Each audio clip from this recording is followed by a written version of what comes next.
Hello everyone, welcome back to the aspirant in means YouTube channel. तो आज हम अपनी मेंस 365 पॉलिटी का टॉपिक 2 करने जा रहे हैं, जो सिटीजनशिप अमेंडमेंट एक्ट 2019 और रूल्स 2024 से रिलेटेड है।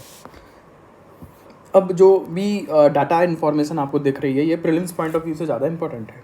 For example, what are the modes of acquiring the citizenship और article related to the citizenship 5 से लेके 11 तक हैं, या आप समझ सकते हो। जैन अमेंडमेंट 2019 में हुआ था, तो उसमें 4 कंडीशन कौन कौन सी है।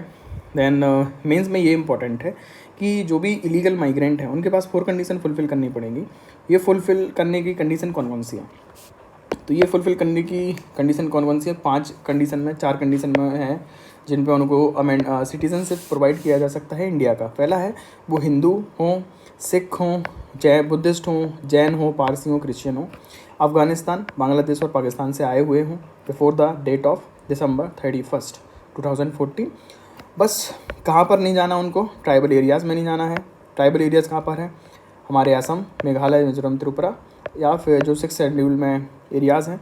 साथ ही साथ में इनर लाइन परमिट सिस्टम जहाँ पे लागू है, फॉर एग्जांपल अरुणाचल प्रदेश, मिजोरम और नागालैंड, यहाँ पर उन्हें नहीं जाना है। तब जाके उनको इंडिया की सिटीजन से प्रोवाइड की जा सकती है, इलीगल माइग्रेंट होने के बावजूद भी। ये 4 कंडीशन फुलफिल करनी पड़ेगी। और जो नेचुरलाइजेशन का प्रोसेस है, जो पीरियड है, नेचुरलाइजेशन का पीरियड है, उसको 11 ईयर से घटाकर 5 ईयर कर दिया गया है बाय दिस अमेंडमेंट, 2019 वाले अमेंडमेंट। सिंपल है नाउ। और ये OCI से रिलेटेड भी है। OCI कैंसिलेशन रजिस्ट्रेशन के लिए भी 5 ग्राउंड प्रोवाइडेड है। अभी हुआ क्या है, सिटीजनशिप अमेंडमेंट रूल्स 2025 आए हैं, तो मेंस में कहीं भी आपको अगर आपको एक कंटेक्स्ट प्रोवाइड कराना है अपने आंसर को, तो आप डायरेक्ट यहाँ से ये कट कॉपी पेस्ट कर सकते हो कि मिनिस्ट्री ऑफ होम अफेयर्स ने रिसेंटली सिटीजनशिप रूल्स 2009 को अमेंड करते हुए सिटीजनशिप अमेंडमेंट रूल्स 2024 को लॉन्च नोटिफाई किया गया है to enforce the citizenship amendment act 2019। Simple, ये चीज़ आपको याद रखनी है, समझनी भी है। Next is citizenship amendment rules 2024 में जो है क्राइटेरिया क्या है, हाइलाइट्स क्या है, उसके बारे में। तो अगेन मैं कहूँगा ये प्रीलिम्स पॉइंट ऑफ व्यू से ज़्यादा इंपॉर्टेंट है। मेंस में आपसे बहुत कम चांसेस हैं कि एलिजिबिलिटी पूछी जाए या फिर क्वालिफिकेशन पूछा जाए, कौन सा डॉक्यूमेंट मान्य होगा नहीं होगा।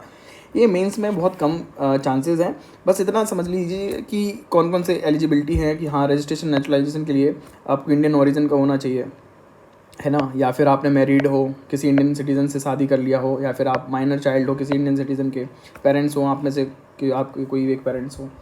इस तरीके से ये सारे के सारे एलिजिबिलिटी हैं। जो पहले एलिजिबिलिटी थी वही हैं, थोड़ा सा बहुत चेंज आया, हम उन चेंज के बारे में बात करेंगे।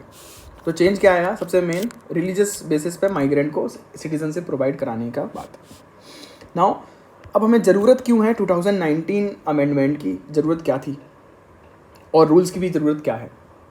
पहली नीड है जो मेंस में सबसे ज़्यादा इंपॉर्टेंट आपको हेडिंग मिलेगी, क्वेश्चन मिलेगा कि यूपीएससी आपसे पूछेगी what is the significance of the citizenship amendment act 2019, या फिर व्हाई वी नीड अमेंडमेंट, और what is the need and necessity of the amendment like 2019, what is the necessity of providing religious background for the citizenship for the illegal migrants or migrant। इस तरीके से कोई भी question आपसे UPSC पूछेगा जिससे इसकी सिग्निफिकेंस के बारे में जानना चाहेगा। पहला सिग्निफिकेंस जो है, पहला ग्राउंड जो है ह्यूमन राइट ग्राउंड है, कि ह्यूमन राइट्स हमें प्रोटेक्ट करने की ज़रूरत है। For example, the principle of human rights by the providing the relief for the prosecuted individuals and safeguarding their rights of life and liberty। जो भी prosecuted है, जिनके साथ में exploitation हो रहा है on the basis of religion, atrocities हो रही हैं अफगानिस्तान में, पाकिस्तान में या फिर बांग्लादेश में, तो उनको ह्यूमन राइट के बेसिस पे हमको प्रोटेक्शन देना चाहिए। फर्स्ट ग्राउंड तो ये रहा। सेकेंड ग्राउंड है नेशनल सिक्योरिटी को स्ट्रेंथन करने के लिए।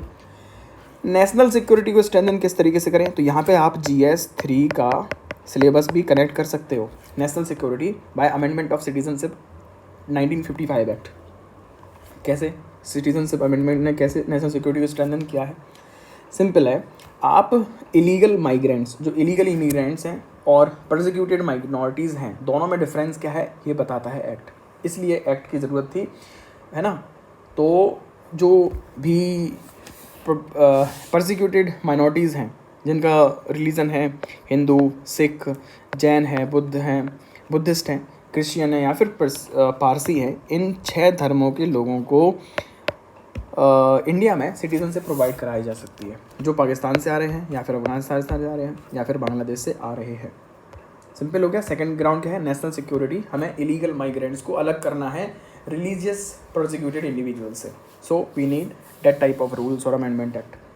Next is relief for the partition victims, the biggest important background. India have to provide relief for the partition victims, है ना, जिन लोगों का ये धरती है, ज़मीन है, मातृभूमि रही है और वापस आना चाहते हैं इस देश में कई सालों के बाद में, तो उनके साथ गलत हो रहा है उनके देश में जहाँ पर भी वो रह रहे हैं, परसिक्यूशन उनके साथ में होता है, एक्सप्लॉयटेशन एट्रोसिटीज़ उनके साथ में होती हैं। तो क्या इस केस में इंडिया को उनकी हेल्प नहीं करनी चाहिए? यस, बिल्कुल करना चाहिए। तब ही जाके ये एक्ट आया है, अमेंडमेंट एक्ट आया है। सिंपल। तो हिंदू, अगेन वही 7 वो 6 रिलीजन याद रखने हैं और ये देश याद रखने हैं जहाँ पे उनके साथ में एट्रोसिटीज़ होती हैं, डिस्क्रिमिनेशन होता है, स्टेट रिलीजन प्रोविजंस हैं वहाँ पे, और एक स्ट्रक्चर्ड वे में उनके साथ में एट्रोसिटीज़ होती हैं, एक्सप्लॉयटेशन होता है। These are the 3 basic ground. इसके अलावा आप क्या करना चाहते हो और भी अपने ज़रूरत लिख सकते हो। नेक्स्ट इज कंसर्न रेज, कि कुछ प्रॉब्लम भी तो है जिससे डिस्प्यूट और कंट्रोवर्सी हुई थी। सिटीजनशिप एक्ट 2019 में जो अमेंडमेंट हुआ है उसमें कंट्रोवर्सी कितनी ज़्यादा हुई आप समझ सकते हो। शाहीन बाग जो केस हुआ, शाहीन बाग के इंसिडेंट था, जो प्रोटेस्ट था, वो इस एक्ट के अमेंडमेंट एक्ट के अगेंस्ट में ही तो था। तो क्या कंसर्न है? पहला, क्लासिफिकेशन ऑफ कंट्रीज़। जो क्लासिफिकेशन ऑफ कंट्रीज़ में हुआ है, पहला कंसर्न ये है कि कुछ लोग का मानना है कि श्रीलंका को क्यों नहीं इंक्लूड किया गया, म्यांमार को इंक्लूड क्यों नहीं किया गया। सिंपल। नेक्स्ट इज माइग्रेशन का बेसिस क्या है? कोई भी टेस्ट नहीं है जिससे पता लगाया जा सके कि माइग्रेंट जो है वो रिलीजियस कारण से आ रहा है देश में या फिर कोई और रीज़न है। Simple. Next is constitutional challenge है। कॉन्स्टिट्यूशनल चैलेंज है कि कॉन्स्टिट्यूशन हमें डिस्क्रिमिनेशन करने के लिए नहीं कहता है, स्टेट डिस्क्रिमिनेशन नहीं करता, बट यहाँ पे एक्सक्लूजन हुआ है मुस्लिम्स का, ज्यूज़ का और एथीस्ट का। सिंपल। तो ये वायलेशन है article 14 of the constitution. Next is classification based on the date of entry. अब डेट ऑफ एंट्री जो है 31 दिसंबर 2014, इसके एक दिन पहले, एक दिन बाद में जो लगाए हैं उनके साथ क्या करोगे? ये बहुत बड़ा कंसर्न है। Next is implication of external relations. जो एक्सटर्नल रिलेशंस है उसके ऊपर हमारा जो इम्प्लीकेशंस रहेगा उसको किस तरीके से सही किया जाएगा। फॉर एग्जांपल, रिलीजियस बेसिस पे आप जब अपनी पॉलिसी बनाते हो तो आपको बहुत सारे आसपास ऐसे देश हैं जो उन स्पेसिफिक एक्सक्लूडेड रिलीजन को मानते हैं, उनको बढ़ावा देते हैं, या फिर डोमिनेंट रिलीजन वहाँ पर है, तो वहाँ पे कहीं ना कहीं आपके रिलेशन ख़राब हो सकते हैं। फॉर एग्जांपल, बांग्लादेश के साथ में हमारे रिलेशन बहुत अच्छे हैं, लेकिन यहाँ पे टेंशन्स क्रिएट हो सकती हैं because potentially leading to tensions. Simple reason for the amendment. Non minorities हैं जो, तो कंक्लूज़न में हम क्या कह सकते हैं कि although we need constitutional amendment act in the citizenship act for the concern of persecuted minorities, simple, but it is imperative that to address the raised concern a comprehensive as well as inclusive approach is needed. क्या ज़रूरत है हमें? एक comprehensive और inclusive approach की ज़रूरत है। इस तरीके से आप कंक्लूड करके इस टॉपिक को रेडी करके जाना है। ये रेडी करके बिल्कुल जाइए, बिकॉज अभी यूपीएससी ने ये क्वेश्चन नहीं पूछा है लेकिन पूछ सकती है, बहुत ज़्यादा इंपॉर्टेंट है। कहीं ना कहीं अपने आप मेंस के आंसर राइटिंग में किसी ना किसी टॉपिक पे किसी ना किसी आंसर में लिख सकते हो कि रिसेंट अमेंडमेंट रूल्स हुए हैं to enforce the citizenship amendment act 2019। वहाँ पे रिलीजियस बेसिस पे सिटीजनशिप प्रोवाइड कराने का प्रोविज़न है, क्यों किया गया, उसके कंसर्न क्या है, रेस क्या है, नेशनल सिक्योरिटी में लिख सकते हो and all. Thank you so much. Please like, share and subscribe the YouTube channel the aspirant invincible. Telegram channel पे आपको PDF मिल जाएंगी सारी की सारी, और भी स्टडी मटेरियल यहाँ से मिल जाएगा। Thank you so much. और again in support of all the fraternity or solidarity of the aspirant to oppose the injustice provided in the ORN areas or any areas of the UPSC aspirant or in any coaching industries, I strongly support the aspirant sentiment and aspirants. I am also as aspirant, so हमको हार नहीं माननी है, लगे रहना है और justice हमें ज़रूर मिलेगी।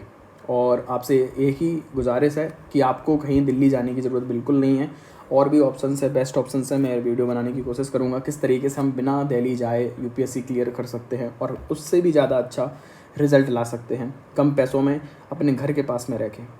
Thank you so much, take care, love you all.